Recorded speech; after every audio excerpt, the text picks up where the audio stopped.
Bonjour à tous, bonjour à tous ceux qui étaient à l'Assemblée générale de Technocompétences et ceux qui viennent de se joindre à nous pour notre fantastique panel sur la loi 25, un sujet, ma foi, fort brûlant d'actualité. J'aimerais aussi remercier Stéphanie Carl Tavera de m'avoir donné l'occasion d'animer ce panel. C'est toujours intéressant de côtoyer des gens très connaissants que je vais vous présenter incessamment. Mais avant de commencer, sur le format de la présentation, on aura à peu près 45 minutes de panel suivi de 10 à 15 minutes d'une période de questions. Je vous invite à poser vos questions sur le chat pour ne pas déranger le flot conversationnel. Vos questions vont être modérées et ensuite posées aux membres du panel. Donc, n'hésitez pas, ça va alimenter la discussion. Je suis sûr qu'il y en aura beaucoup. Donc, aujourd'hui avec nous, les dames en premier, on a Mme Agnève Arcan, directrice de la conformité parlementaire, réglementaire, pardon, chez Beneva, peut-être un jour parlementaire. Mme Manon Ghislaine Guillemette, directrice du département SIMQG à l'Université de Sherbrooke. Vous pourrez peut-être nous expliquer ce que c'est le SIMQG. Monsieur Guillaume Clément, partenaire chez KPMG et président de la société KPMG Égide. Et finalement, Monsieur Kenny Sanson, avocat chez Fasken et spécialiste dans les questions de vie privée et cybercriminalité. Donc, un panel fort compétent aujourd'hui qui va parler de la loi 25. J'en ai entendu parler hier par le ministère, par son adjoint, M. Steve Waterhouse, dans une autre conférence. Je peux vous dire que les gens en sécurité commencent à se poser des questions sur la loi 25. Mais je commencerai peut-être par partager avec vous qu'on est peut-être dans un contexte réglementaire de plus en plus strict. On a vu l'adoption de la RGPD en 2018. Ça a bousculé nos pratiques ici en Amérique du Nord. Il y a eu un resserrement sur la LRPDP. J'ai toujours de la misère avec cet acronyme-là. On l'appelle aussi PPDA. Et plus récemment, la loi 25. Il y a des prescriptions qui s'en viennent. Et tout ça se fait dans un contexte, ma foi, extrêmement difficile, où le risque est élevé. Vous savez qu'on vit une cyberguerre, on vit des attaques de rançongiciel, donc nos organismes, nos PME sont bombardés. Et en plus, on leur impose un environnement réglementaire de plus en plus strict, de plus en plus difficile. Donc, j'aimerais peut-être d'emblée donner la parole à nos experts, Madame Arcan et Monsieur Sanson, sur l'aspect de la réglementation. Peut-être nous parler un peu de l'esprit de la loi, le calendrier et les dispositions réglementaires. Parfait, merci. Alors, bonjour tout le monde. Donc, Agnève Arcan, directrice conformité réglementaire chez Beneva. On peut peut-être projeter la première diapo de notre présentation. Avant d'aller directement au panel, on va juste vous remettre un petit peu les grands points de cette nouvelle loi 25-là. Est-ce que ça marche pour la présentation? OK, moi, je ne la vois pas. Donc, parfait. C'est bon? On voit le titre, Agnève. Pardon? On voit le titre comme c'est là. Parfait. Alors, donc, comme David vient de le dire, la PRP, protection des renseignements personnels, c'est un sujet d'actualité. Il ne se passe pas une semaine sans qu'on n'entende pas parler d'une cyberattaque ou d'un incident là, qui implique la protection des renseignements personnels. L'objectif de cette loi-là, qu'on appelle parfois la loi 25, c'est bien évidemment de protéger les renseignements personnels, mais c'est aussi de redonner le contrôle aux individus, aux consommateurs. On parle beaucoup de la nouvelle loi, des nouvelles obligations, mais ce n'est pas nouveau au Québec, ce n'est pas nouveau au Canada. On ne vient pas de découvrir c'est quoi les enjeux de la protection des renseignements personnels. Ce qu'on vit actuellement, c'est vraiment, oui, un resserrement, mais une modernisation, puis il était temps. En effet, notre loi québécoise datait de 1994, Placez-vous en 1994, on était dans un monde de papier, dossiers, des boîtes de papier. On n'était pas à l'ère actuelle technologique. Donc, notre loi nécessitait vraiment d'être modernisée là, pour justement être plus technologiquement neutre. Et est-ce que la question qu'on se pose, est-ce qu'on suit la tendance internationale ou est-ce qu'on la crée? Moi, je suis d'avis qu'on fait un peu des deux en étant au Québec, là. Donc, oui, on suit la tendance internationale, comme on l'a dit tantôt. On est très grandement influencé par le règlement européen, par la loi californienne. Mais au Canada, on est comme le chef de file là, en ce moment. On est la première province canadienne à adopter une loi, à moderniser sa loi en matière de protection des renseignements personnels. Sachez aussi qu'au Canada, il y a seulement le Québec, l'Alberta, la Colombie-Britannique qui disposent d'une loi provinciale en matière de protection des renseignements personnels. Autrement, c'est la loi fédérale qui s'applique. Puis, la loi fédérale, on s'attend à recevoir dans les, j'imagine, prochaines semaines, une nouvelle mouture de cette loi-là qui devrait quand même se coller grandement là, sur la loi québécoise. Donc, ça, c'est notre contexte. Donc, oui, on suit la tendance, mais on la crée également au Québec là, avec notre nouvelle loi qui va entrer en vigueur en plusieurs paliers. Là. On va vous montrer ça tout de suite après. Alors, je passerai peut-être la parole à Kenny. Oui, merci Annie-Ève. En fait, effectivement, au niveau de la protection des renseignements personnels, on a toute la discussion souvent avec nos clients à savoir qu'est-ce que ça touche exactement. Puis un des concepts qu'on a de la misère à comprendre, c'est vraiment le concept de renseignement personnel. Fait que juste avant d'entrer dans les différentes étapes d'obligation, je vais simplement vous rappeler un peu c'est quoi la définition de renseignement personnel parce que ça ne se limite pas seulement aux renseignements nominatifs comme le nom, le prénom ou une adresse courriel, par exemple. Effectivement, en fait, un renseignement personnel, là, c'est en vertu de la loi, c'est un renseignement qui concerne une personne physique, donc non pas une entreprise, et qui permet directement ou indirectement de l'identifier. Donc, on peut penser, par exemple, à des renseignements personnels comme les renseignements des employés, par exemple, le dossier disciplinaire en matière de rendement de travail, les renseignements relatifs aux conditions de travail ou des renseignements financiers, des numéros de compte, des numéros de carte de crédit, ça peut être considéré comme des renseignements personnels. Puis même au niveau des technologies de l'information, on peut penser par exemple au nom d'utilisateur, au code d'usager, au mot de passe, dans certaines circonstances même les adresses IP, les journaux de log d'un individu, ça peut être considéré à certains égards comme des renseignements personnels. Donc, essentiellement, qu'est-ce qui se passe? On est déjà à la diapositive, parfait. Qu'est-ce qui se passe en septembre 2022? C'est quand même important de rappeler qu'il va y avoir des nouveaux rôles, en fait, une fonction qu'on va devoir établir au sein de nos entreprises. Puis c'est la fonction de responsable de protection des renseignements personnels. Ce qu'il faut savoir, c'est que par défaut, cette fonction-là va être attribuée à la personne qui a le plus haut niveau d'autorité au sein de l'organisation. Donc, généralement, le président ou le directeur général, dépendant des circonstances. Donc, il va falloir que les organisations se fassent une petite introspection et se posent la question, est-ce qu'on veut que ce soit cette personne-là ou cet individu-là qui ait cette charge-là? Est-ce qu'il va être en mesure de la remplir? Sinon, il y a possibilité de désigner par écrit une autre personne, d'attribuer cette fonction-là à l'autre personne. Cette personne-là va être en charge de s'assurer du respect de la loi. On va l'appeler la loi 25 là, pour les fins de cette présentation-là. Donc ça, c'est une des choses qu'il va falloir regarder pour le 22 septembre 2022. Autre chose qui existait dans d'autres réglementations au Canada, notamment la loi sur la protection des renseignements personnels et des documents électroniques, là, qui est la loi fédérale, c'est l'obligation de notifier les incidents de confidentialité. Ça a un autre nom là, au niveau de la réglementation fédérale, mais je n'embarquerai pas là-dedans. Puis, l'obligation de notifier les incidents de confidentialité, c'est soit à la Commission d'accès à l'information ou aux personnes concernées lorsqu'il y a un risque de préjudice sérieux.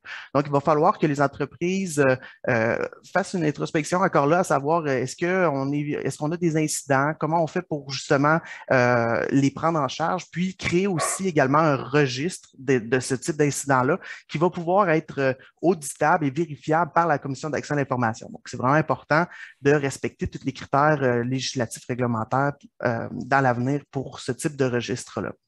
Il y a également des exemptions qui touchent un peu moins les entreprises en technologie, mais si par exemple il y a des fusions, des acquisitions, il y a des exemptions au niveau de l'obligation d'obtenir des consentements qui vont pouvoir être, qui vont entrer en vigueur, puis même chose aussi au niveau des projets d'études de recherche. On peut passer à la diapositive suivante. Pour ce qui est de 22 septembre 2023, ben, c'est vraiment là où le plus gros des changements vont vraiment s'opérer. À titre de rappel, il va falloir que les entreprises s'assurent d'avoir adopté puis mis à jour des politiques, des pratiques qui encadrent leur gouvernance en matière de protection des renseignements personnels. Ça va couvrir tout ce qui est de l'utilisation puis de la protection de ces renseignements-là, puis tout au long du cycle de vie. Donc, on parle de la collecte du renseignement personnel jusqu'à sa destruction et ou son anonymisation. Puis, il y a des critères spécifiques pour l'anonymisation, donc il va falloir s'assurer de les respecter. Il va falloir aussi prévoir des rôles et des responsabilités du personnel, donc qui va se charger de détruire de façon sécuritaire les renseignements, s'assurer qu'on a un processus aussi de traitement des plaintes pour que les individus puissent exercer leurs droits, par exemple, en matière d'accès à l'information. Cette obligation-là existait déjà, mais par exemple, il y a des nouveaux droits qui vont entrer en vigueur. Donc, tous ces éléments-là, il va falloir s'assurer de les prendre en charge pour le 22 septembre 2023. Donc, je vais laisser la parole à Nief pour les prochains changements. Voilà la prochaine diapo, merci. Alors, toujours en septembre 2023, il y a une série de nouvelles obligations qui vont aussi rentrer en vigueur. Je ne les passerai pas toutes en série, là, mais je porte vraiment votre attention sur une que je crois qui est assez impactante, là, celle au centre destruction et anonymisation. Ça, je pense que c'est vraiment là le grand défi. Fini l'ère où tout le monde conservait vitam aeternam les renseignements personnels. On a maintenant une obligation de les détruire là, suite à l'implantation d'un calendrier de conservation. Détruire ou anonymiser. Anonymiser seulement si on veut les utiliser pour des fins sérieuses et légitimes. Donc, je pense que ça demeure quand même un défi avec la multiplication des renseignements personnels qu'on trouve sur plusieurs systèmes et qui se partagent très aisément, là, plus vite que le papier pouvait le faire à l'époque.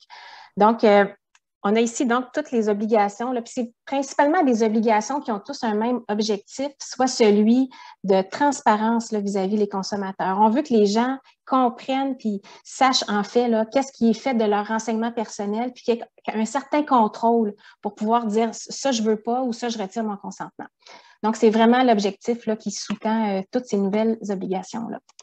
On peut aller à la prochaine diapo, s'il vous plaît. Finalement, les sanctions pénalités, là, ça, c'est vraiment, ça fait en sorte que cette loi-là devient une des lois les plus sévères au pays, là, juste de par la nature et les montants des sanctions pénalités qui sont possibles là, en cas de non-respect des obligations. Donc, quand on parle d'une loi avec du mordant, c'est à cause de ces sanctions-là. Finalement, je porte à votre attention une dernière date d'entrée en vigueur, septembre 2024. Ça, c'est pour le droit à la portabilité des données. Qui est en quelque sorte un prolongement du droit d'accès. Donc, ça va être, il nous donne plus de temps là, parce qu'il y a probablement des lignes directrices là, qui vont être émises par la Commission d'accès à l'information pour aider et encadrer un peu là, les attentes vis-à-vis de cette nouvelle obligation-là. Donc, ça faisait le tour pour l'introduction de la loi. Eh bien, merci. Super. Merci. Beau travail. Donc, si je retiens, l'esprit de la loi, c'est un peu là, de redonner le contrôle aux individus sur la circulation. On l'avait déjà sur l'utilisation, mais sur tout le cycle de vie des informations personnelles. Première chose. Deuxième chose, je retiens que 22 septembre prochain, ça s'en vient vite. Nomination d'un responsable de la protection des renseignements personnels dans chacune de vos organisations et aussi exigence de divulgation. Contexte réglementaire élevé, nos PME se plaignent souvent là, de ces contextes difficiles. On dit que ce n'est pas facile de faire affaire au Québec, au Canada. 225 000 PME, c'est notre fibre entrepreneuriale. Est-ce que ces exigences-là, Maître Sanson, sont les mêmes pour tous les secteurs, dans toutes les industries? Est-ce que ça s'applique de manière uniforme pour toutes les entreprises ou il y a une espèce de modulation possible selon les secteurs, selon la taille?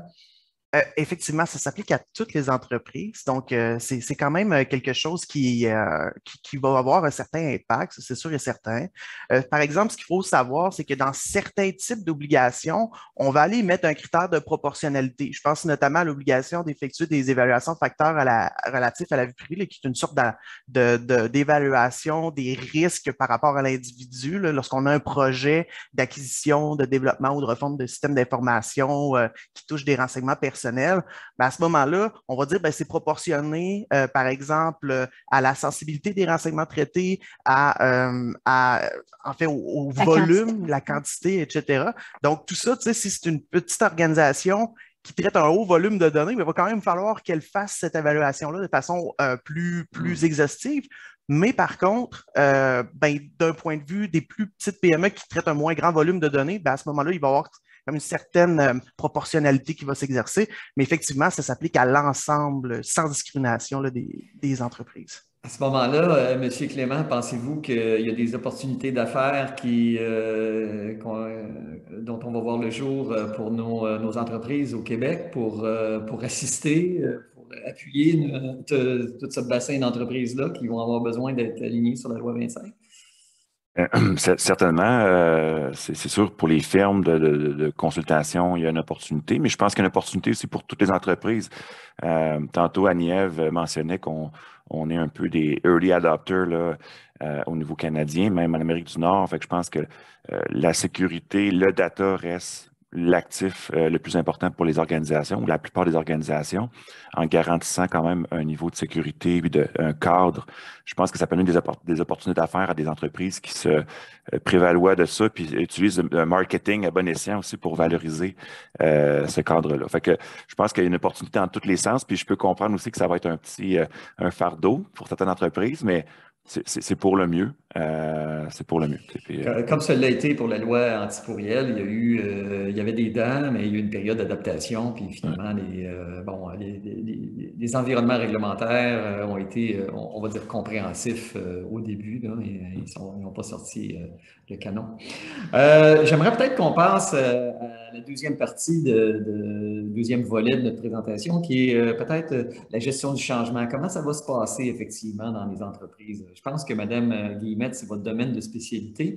Peut-être vous expliquer un peu c'est quoi l'acronyme du SIMGQ, ça va nous aider, mais la question que je vous pose, c'est comment on va faire pour passer le message dans nos entreprises? Je suis convaincu qu'il y a encore beaucoup de chefs de PME qui ne savent pas trop c'est quoi la loi 25, qui ne savent pas trop quoi faire avec. Donc, comment passer le message, comment s'assurer qu'ils soient au courant de leurs responsabilités et par où commencer? SIMQG, c'est en fait Système d'information et méthode quantitative de gestion. Donc, je suis responsable, je suis la directrice d'un département qui est spécialisé en gestion des technologies à l'école de gestion. Parfait, merci. En fait, c'est un peu, moi, je suis particulièrement un petit peu inquiète là, parce que je pense qu'il y a même plusieurs dirigeants d'entreprise en ce moment qui n'ont juste même pas conscience que la loi 25 s'en vient. Les entreprises qui traitent des données clientes ont probablement été sensibilisées par le domaine, par le milieu, le fait qu'en général, elles utilisent les technologies un petit peu davantage. Mais je pense à des entreprises, par exemple, dans le domaine de la construction, qui ont beaucoup de données RH, qui n'ont pas nécessairement des données clients personnels tant que ça, mais qui ont des données RH. C'est des messages qui ne se sont pas rendus. On parle de données personnelles, on contextualise souvent dans le domaine du client.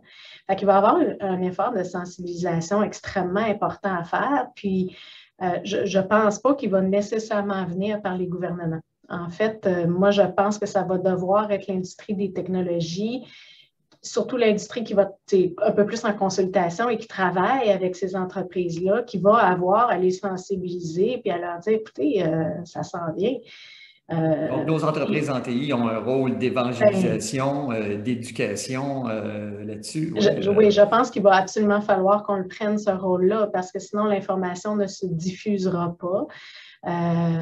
Et on est bien placé pour comprendre un petit peu ce que ça implique aussi, parce que, tu sais, je regarde juste les implications qui viennent pour ce septembre-ci. C'est cute, un registre des incidents, mais ça veut dire qu'il faut savoir quelles données on a à surveiller. Il faut être capable de les surveiller.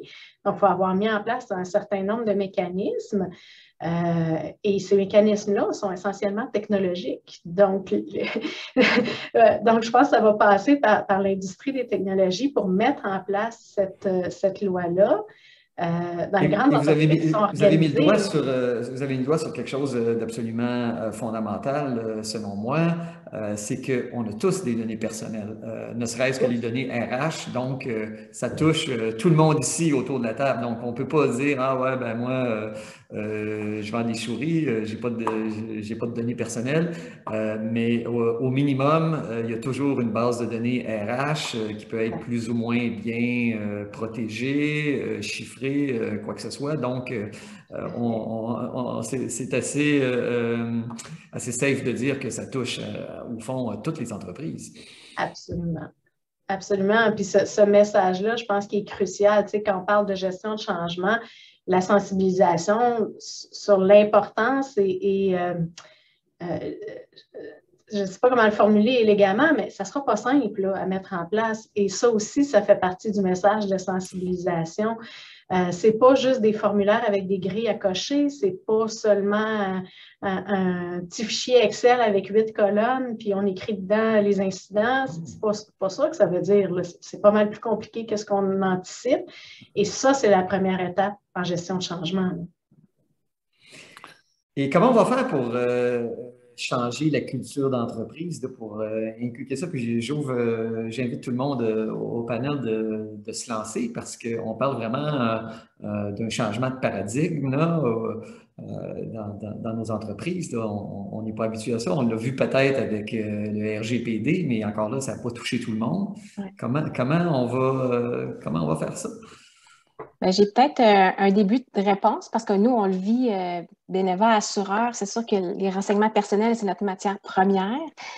Par contre, ce qu'on a, c'était peut-être un peu un avantage. Nous, on est très légiférés là, par les différentes lignes directrices de l'Autorité des marchés financiers, par exemple. Donc, on avait déjà un cadre de gouvernance, mais nous, ce que je remarque, là, ce qui aide peut-être, c'est vraiment le ton donné par la haute direction. Je m'explique. Le comité, la haute direction, incluant le conseil d'administration, ont un message fort pour l'ensemble de l'entreprise à l'effet que c'est une priorité numéro 1, cette nouvelle loi-là. Les travaux, les projets, dans le fond, tout est dépriorisé pour que ce projet-là soit la priorité numéro 1. Donc, ça, c'est la première des choses. Donc, le tone from the top, là, ça aide après à descendre ça dans les équipes. Puis, tout le monde est aligné vers l'objectif commun d'être conforme à cette loi-là dans les délais requis. La deuxième affaire, ce n'est pas juste un travail de la conformité ou du légal. On est une équipe, l'équipe projet là, qui s'occupe de ce projet-là. C'est différents acteurs. On a la gouvernance de données, on a la sécurité, on a les TI, on a les secteurs affaires, bien entendu, on a la gestion des risques. Donc, c'est vraiment, on a la gestion du changement, effectivement. Donc, c'est vraiment un travail multisecteur et non pas juste l'affaire des avocats. Ça, c'est la deuxième affaire. Puis, parallèlement à tout ça, beaucoup de messages, beaucoup de formations, de capsules d'apprentissage. On répète pas juste une fois, plusieurs fois à tous les employés, là, selon l'auditoire, là, on adapte le message, là, mais c'est martelé constamment. Les gens ont besoin d'en entendre parler un petit peu tout le temps pour que vraiment ça soit inculqué, là, puis que ça devienne vraiment, ça fasse partie de la culture là, de conformité. Ou la je vois Mme Guillemette sourire et opiner. Donc, c'est comme s'il faut que le message vienne d'en haut, soit vraiment poussé très fort auprès des employés. Oui, puis je dirais, tu sais, le message, il faut qu'il vienne d'en haut, mais si c'est un message de « Hey, il y a une loi, il faut qu'on se conforme, c'est plate », moi, je pense que ça va être une dépense d'argent, puis tout le monde va chialer. Je trouve que c'est un beau moment pour les entreprises de réfléchir un peu plus largement à c'est quoi les données qu'on a, puis est-ce qu'on serait capable de commencer à les valoriser comme il faut. Donc, plaçons la conformité à la loi dans un exercice plus large où on se questionne sur les données qu'on a et sur la valeur qu'elles ont. Donc, oui, il y a une notion de risque, il faut les protéger, mais s'il faut les protéger, c'est peut-être parce que ça a de la valeur.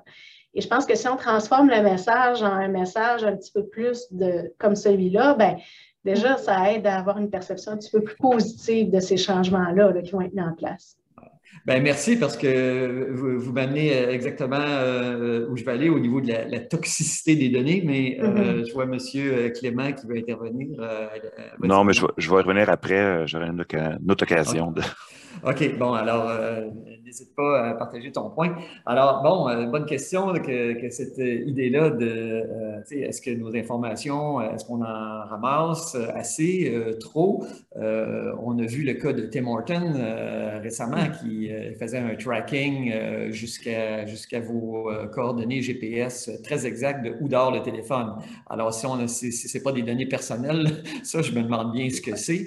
Alors là, je vais avoir l'air intelligent ici. Est-ce que nos organisations ne souffrent pas de sillogomanie organisationnelle, c'est-à-dire cette maladie-là de collecter trop d'affaires? Est-ce qu'on n'est pas rendu au point où on collecte de l'information qui peut être toxique, en fait, de l'information personnelle dont on n'a pas réellement besoin dans nos bases de données, dont on n'a pas réellement besoin pour faire les affaires qu'on fait?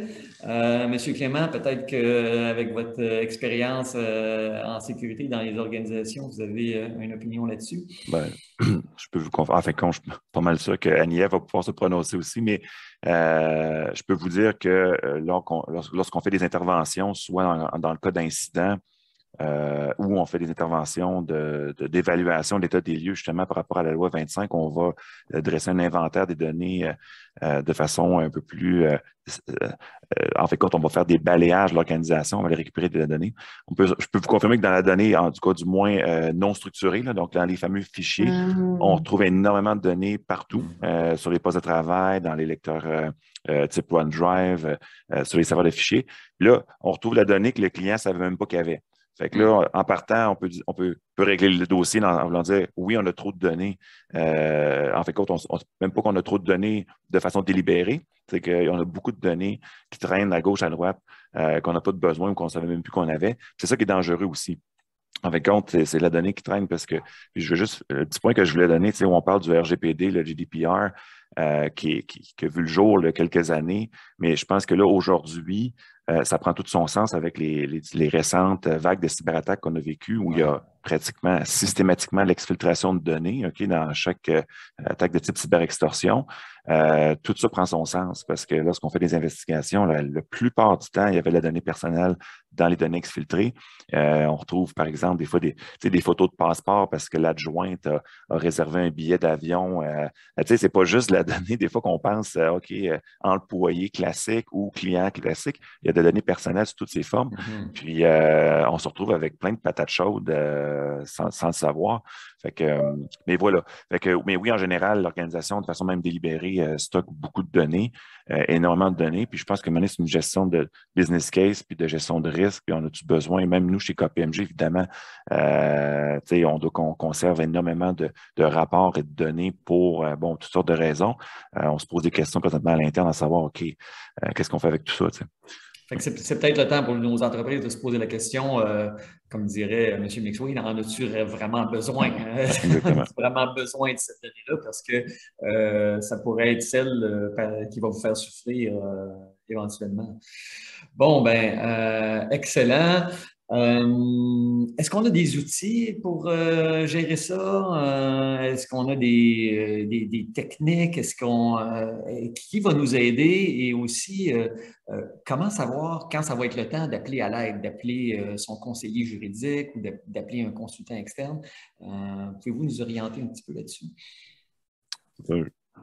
Je peux peut-être commencer, puis après ça, forcément, il y a des outils. En fait, quand les outils s'améliorent, on va avoir besoin de visibilité. Puis, on a beaucoup de clients qui, oui, c'est très bien, ils ont des bases de données, ils peuvent réellement comprendre ce qu'ils ont dans les bases de données, ou en tout cas, du moins, c'est pas tout le temps facile, mais ils ont quand même accès à cette donnée-là.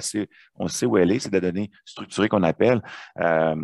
On sait des fois, souvent, par où la donnée rentre, vers où elle s'en va, comment elle est processée, mais il y a beaucoup de données non structurées qui, surtout dans les compagnies d'assurance et autres compagnies financières, mais pas juste ça. Sur la ligne présentement, il y a certainement des entreprises en technologie qui sont des fournisseurs de services ou peu importe, mais souvent, des fois, de la collection de données accidentelle ou indirecte où tu as accès à de la donnée aussi comme fournisseur. Fait que tout ça est compliqué. Oui, il y a des outils pour identifier cette donnée-là, mais je pense que tout ça va prendre beaucoup de maturité dans les prochaines années. On a déjà des beaux outils qui voient le jour, de grands manufacturiers qui ajustent aussi, qui donnent beaucoup plus de visibilité. Puis ça, c'est vraiment la donnée, elle est où? en temps réel et utilisé par qui. On a toujours pensé qu'on avait ces technologies-là, mais non, pas dans le sens où on le conçoit aujourd'hui. Et puis, fait que là, il y a beaucoup d'aide, mais ça génère beaucoup aussi de bruit, beaucoup de constats. Et là, on va gérer, on en parlera tantôt peut-être, mais la gestion d'incidents va prendre tout son sens. Puis la gestion pas tout le temps d'incidents, mais on assiste à des choses, on constate des choses, des façons de faire qui sont peut-être pas les meilleures. Tu sais, fait qu'il faut améliorer, changer, travailler avec les lignes d'affaires. Tantôt, Annie parlait dans les grandes organisations, ça ressemble à ça, mais même dans les petites organisations, il y a beaucoup de façons de faire on va devoir revoir. Et là, je fais un petit canal à la gestion du changement. On va gérer un petit peu différemment comment on traite la donnée, comment on la récupère, puis comment on la stocke, tu sais, Fait que voilà. Mais effectivement, les technos vont aider à jumeler avec la compétence et des processus, évidemment.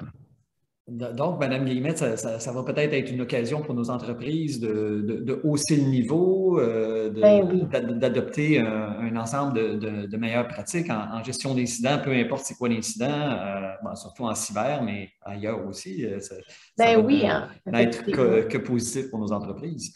Tout à fait. C'est souvent ce genre de choc-là qui va venir faire augmenter la maturité de nos entreprises. Hein. Nos processus d'affaires sont un petit peu pas très structurés, tout le monde fait un peu ce qu'il veut. Là, on va être obligé de mettre un petit peu de cadre autour de ça, sans nécessairement mettre de la rigidité ou d'empêcher les gens de travailler, mais peut-être de les amener à travailler un peu mieux. Peut-être qu'au lieu d'avoir des dossiers Windows un peu partout sur notre ordinateur, on va centraliser ça sur des serveurs, on va se mettre à travailler. Donc, je pense que si j'ai bien compris, on est tous assis sur un réservoir incroyable de données qui est notre email. Donc, on a des gigabytes de emails qui conservent, qui ont des tonnes de données personnelles là-dessus. Et ça fait partie des exigences de la loi. C'est combien de pièces jointes que les gens sauvegardent sur leur ordinateur, envoient par email, se trompent de destinataire. Là, c'était pas grave jusqu'à temps que ça le soit. Maintenant, ça va l'être par défaut. Je dirais ça comme ça. Là. Et Monsieur Sanson, peut-être la question qui tue, parce que je ne sais pas si on l'a dit, mais l'organisme responsable, ça va être notre commission d'accès à l'information, qui n'est pas staffée de manière très, très élevée. Alors, ils ont beaucoup de PME à suivre. Est-ce qu'ils vont avoir la puissance administrative pour mettre en place cette réglementation-là? C'est une excellente question. Puis, à l'heure actuelle, je pense qu'ils ont eu des interventions publiques par rapport à ça pour dire que non. En effet, à l'heure actuelle, la Commission d'accès à l'information n'a pas, du moins selon ce qu'ils disent, là, les ressources nécessaires pour pouvoir appliquer la loi, puis lui donner un effet l'effet souhaité, en fait. Donc, c'est certain que ça va avoir des impacts. Maintenant, est-ce que le gouvernement actuel va changer ses budgets et tout ça? Bien, ça reste à voir. Mais c'est certain qu'à l'heure actuelle, effectivement, la Commission d'accès à l'information n'a pas beaucoup. Elle a beaucoup, par exemple, alors moi j'appelle ça une grosse masse, là, elle peut vraiment l'utiliser. Elle a des sanctions très, très puissantes qu'elle va pouvoir utiliser. Donc, peut-être qu'elle va se servir de peut-être ses ressources limitées pour frapper sur des cas qui frappent un peu plus l'imaginaire, pour créer un effet de dissuasion pour les autres entreprises. Donc, c'est peut-être ça la stratégie à faire à suivre, mais effectivement, là, à l'heure actuelle, il y a des enjeux à ce niveau-là. Ça avait été le cas pour la loi anti-courriel, pour rappel. Donc, même si la loi avait des dents, elle a été appliquée que sur les pires cas pour commencer. Donc, on a laissé le temps un peu. Madame Marquand, je vous J'aimerais juste ajouter, j'aimerais ça ajouter que malgré peut-être que la Commission d'accès à l'information va peut-être manquer un petit peu de levier là, pour débuter son nouveau mandat élargi, je vais dire ça comme ça, il ne faut quand même pas minimiser l'impact sur la réputation que peut avoir, par exemple, un incident.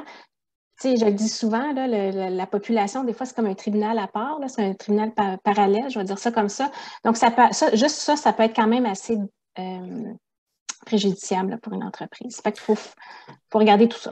Puis oui, bien en fait, j'ajouterais aussi simplement le fait qu'il ne faut pas oublier aussi que surtout dans le domaine des technologies de l'information, on travaille souvent dans un contexte multijuridictionnel, c'est-à-dire que là, on pense qu'on est seulement au Québec, mais peut-être que nos serveurs sont hébergés dans d'autres provinces canadiennes ou peut-être qu'il y a des éléments qui font en sorte qu'il va y avoir plusieurs régulateurs qui vont faire enquête. On l'a vu dans certaines enquêtes récentes là, où la Commission d'accès à l'information a fait un partenariat avec le Commissariat à la protection de la vie privée du Canada et d'autres commissariats de d'autres provinces pour pouvoir faire des enquêtes. Donc, il ne faut pas sous-estimer ce volet-là où va peut-être y avoir une jonction de la main-d'œuvre pour pouvoir faire ce type d'enquête-là. Puis, je veux ça rebondir tantôt, David, vous mentionnez quand et à qui on appelle à l'aide ou c'est ce qu'on a besoin d'aide extérieure. Mais oui, je pense que oui, un petit incident peut devenir gros, mais Kenny, tu viens de le mentionner, ça peut être assez complexe assez vite.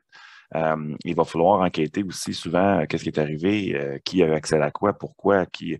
Fait que tu sais, c'est quoi la donnée? On parle de quoi? S'il y a une exfiltration de données, une fausse manipulation, ben, on ne voudra pas faire parce qu'il y a une obligation aussi à la notification, c'est qu'on n'a peut-être pas encore parlé, mais on notifie comme entreprise, on veut notifier le plus petit possible, puis en fait, compte, on veut circonscrire la fuite ou les données qui ont été impactées, le préjudice potentiel.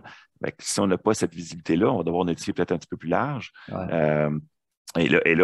Bon, l'impact réputationnel, etc., va s'enchaîner. Fait que oui, je pense que ça aussi, c'est malheureux peut-être pour certaines organisations, mais ils vont avoir besoin d'aide, d'accompagnement lors de ces situations-là par des experts.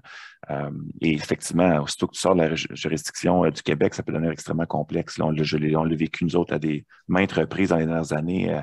Où on impliquait des bureaux d'avocats aux États-Unis, en Europe, ça peut être assez complexe. Ben, parlons-en de la notification en cas d'incident. Monsieur Sanson, les délais, est-ce qu'ils sont fixes, est-ce qu'ils sont prescrits? Dans le cas de la RGPD, c'est 72 heures. Quelles sont les obligations spécifiques sur la loi 25?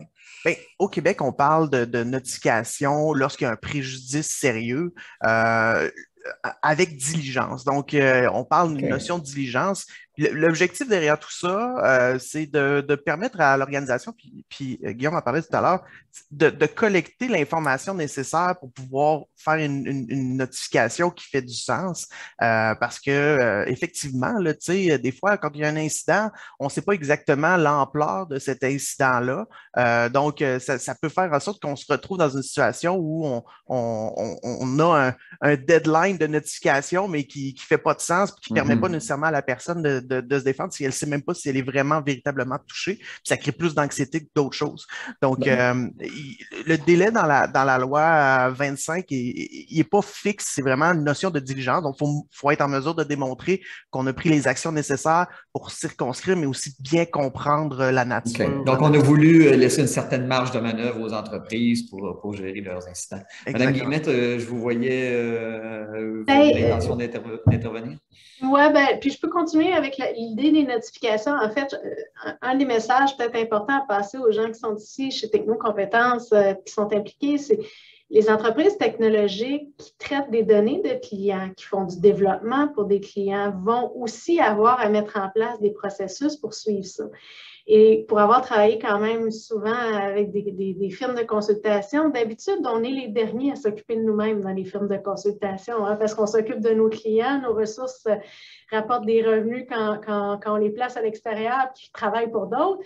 Il ne faudrait quand même pas oublier en tout cas, moi, j'ai l'impression qu'on pourrait être une des premières industries ciblées dans justement le suivi par la protectrice parce qu'on traite de grandes masses de données. Puis, je vais me permettre de le dire parce que je suis un peu en dehors de l'industrie. Des fois, on le fait de façon un petit peu insouciante aussi. Et je pense qu'il faut prendre cette conscience-là non seulement pour nos clients, mais aussi pour nous et les données qu'on traite de nos clients, même de façon temporaire.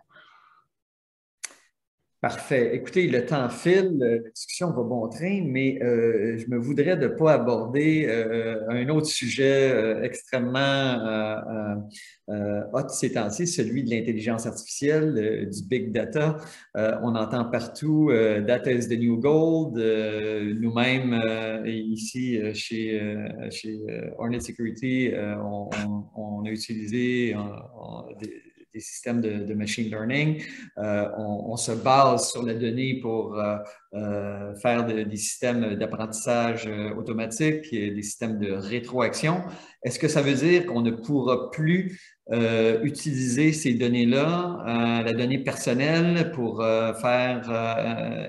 inculquer des processus d'intelligence artificielle dans nos organisations? C'est un peu le Saint Graal. Est-ce qu'on va être privé de cette capacité-là d'exploiter des données, oui, qui dans certains cas peuvent être des données personnelles? J'aimerais vous entendre là-dessus. Je peux me lancer. Je dirais non, ça n'empêchera pas ça. Ce qu'il va avoir, par exemple, comme obligation, c'est d'avoir plus de transparence par rapport à nos pratiques. Puis je m'explique.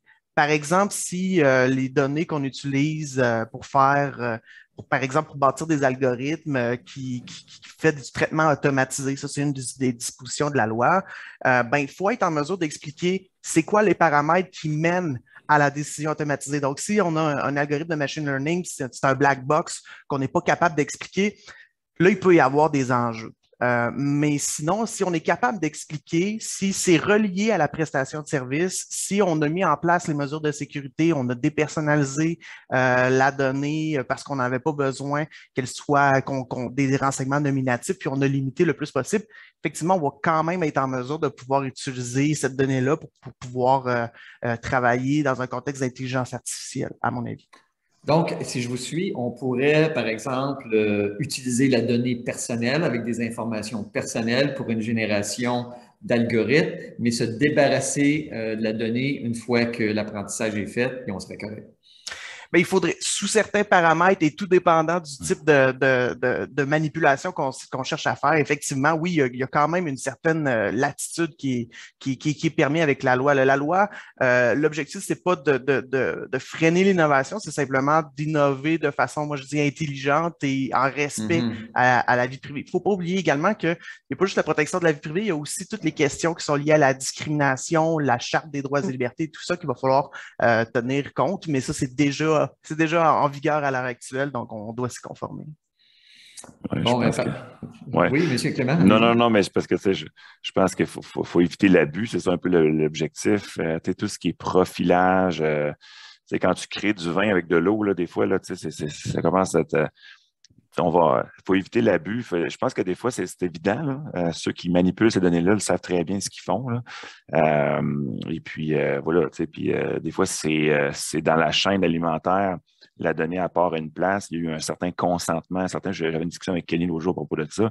Il y a un consentement au départ, mais la donnée, elle se retrouve à des années-lumière plus loin avec d'autres fournisseurs ou d'autres entreprises parce qu'elle est revendue, remanipulée, puis semi-anonymisée. Pour faire du profilage ou pour justement développer pour alimenter du BI ou peu importe l'objectif. C'est là, je pense qu'il faut falloir faire attention. Puis, mais quand c'est ton business case comme entreprise, comme dans l'assurance, veux pas, mais il y a ça fait partie de la business de prendre des données pour faire l'actuariat puis développer ça. Fait que, quand c'est un business case legit, c'est correct aussi. Donc, il y a probablement une ligne floue à partir du moment où on va prendre des données personnelles puis on va générer des algorithmes qui vont dire aux gens, vous êtes assurable ou vous êtes non assurable ou vous avez accès à une marge de crédit ou vous n'avez pas accès à une marge de crédit. C'est tout le défi là, de l'intelligence artificielle. Écoutez, on est déjà rendu à 10h45 passé. La discussion va bon train. J'aimerais peut-être ouvrir le panel aux questions de l'audience. Je pense qu'on a un modérateur ici qui pourra nous faire part des questions qui ont été envoyées sur le chat. Oui, tout à fait. Pour l'instant, on n'a pas de questions, mais j'invite notre audience à les poser directement dans le clavardage. Bon, en attendant, peut-être, Madame Arcan, j'aimerais vous demander, on commence où, là? Si on parle de priorisation des actions à faire, OK, Beneva, c'est une grosse pointure là, en matière d'assurance, essayez de vous mettre dans la tête peut-être des plus petites organisations en bas de 100 personnes.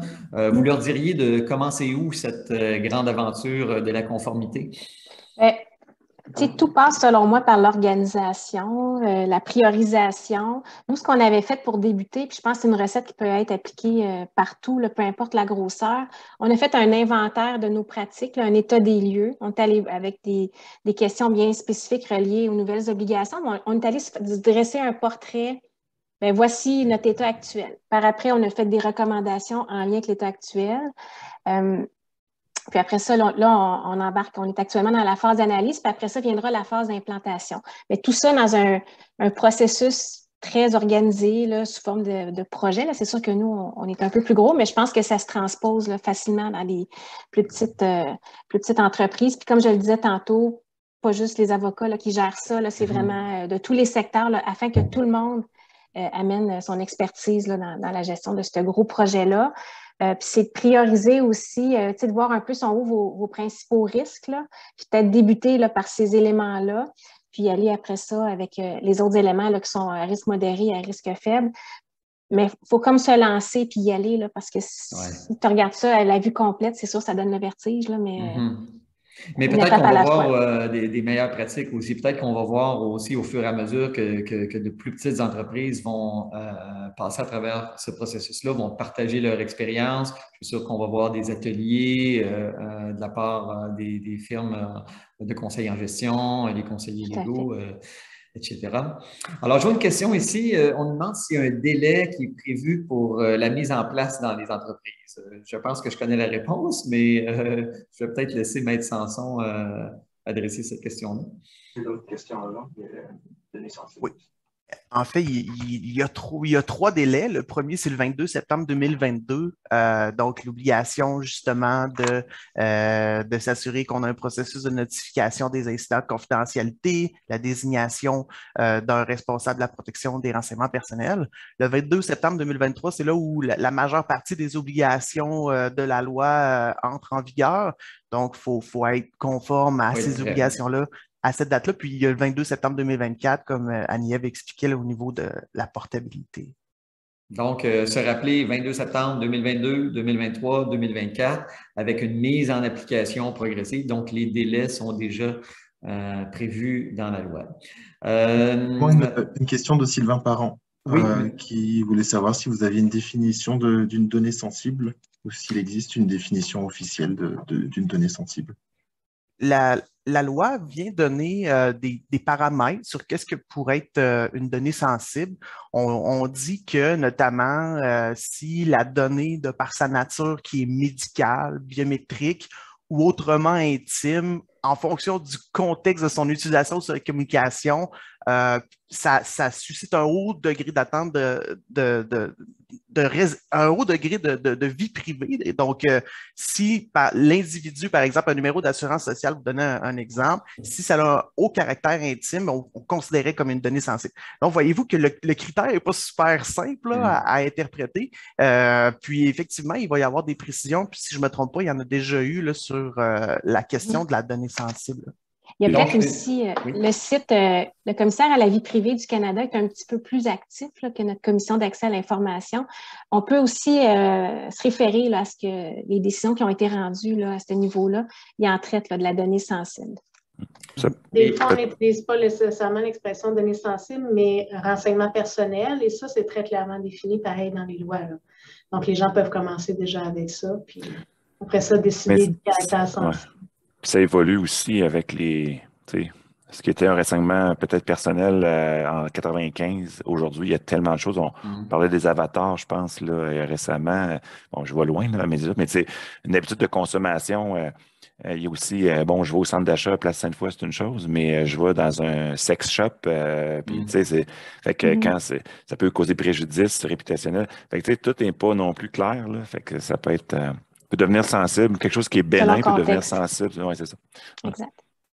Donc, par exemple, c'est une donnée nominative, mon nom, mon adresse email, n'est pas nécessairement une donnée sensible. Elle pourrait le devenir éventuellement, mais à la base, c'est pas parce qu'un renseignement personnel existe qui est sensible, si je comprends bien. Exactement, exactement. Mais par exemple, si ce nom et ces coordonnées comme une adresse courriel est envoyé par la GRC pour dire, pour la liste, par exemple, de fraudeurs, ben, à ce moment-là, ça devient Dans le extrêmement contexte. sensible. Dans le Exactement. contexte. Le contexte est Exactement. important. Parfait. Merci. Merci de la mise au point. Est-ce qu'on a d'autres questions ici? Oui. Est-ce que la loi 25 peut prendre pour bienfait une entreprise qui a la certification Cybersécuritaire Canada? C'est un lien. Pouvez-vous répéter la question? Oui, est-ce que la loi 25 peut prendre pour bienfait une entreprise qui a la certification Cybersécuritaire Canada? Oui, je connais la certification. Il n'y a pas de lien à faire. En fait, compte, cette certification-là indique que certains contrôles pertinents sont en place pour la cybersécurité en général. Mais donc, c'est un bon début, mais on est loin d'avoir une compatibilité directe, là. C'est un morceau dans l'équation, je dirais. Et si je peux ajouter quelque chose là-dessus, je ne pense pas que les certifications ISO, SOC 2 vont nous aider à ce niveau-là. C'est bon d'avoir des certifications, c'est un peu un certificat de bonne conduite, mais ça ne va pas nous dispenser d'aucune obligation en vertu de la nouvelle loi, n'est-ce pas? Ben là, parce qu'il y a un volet de protection de la donnée, puis avoir un contrôle, un certain contrôle. Fait que ça, effectivement, ça devient pertinent en général, mais encore là, tout est relatif, là. C'est quelqu'un qui approche un framework de conformité en mode de checkbox, là, qui fait le minimum requis. On va être loin, je pense, du but, là. Fait que, c'est ça.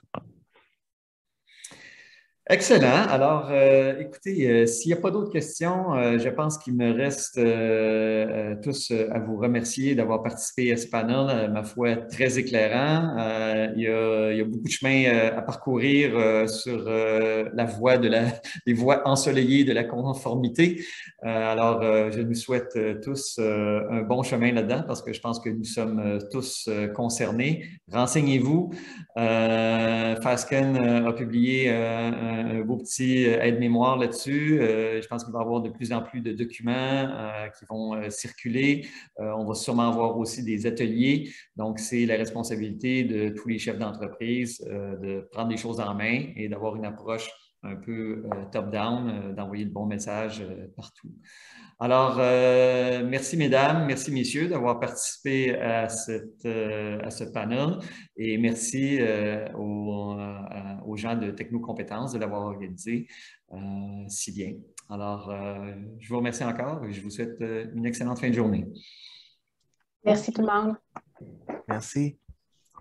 Merci à tous.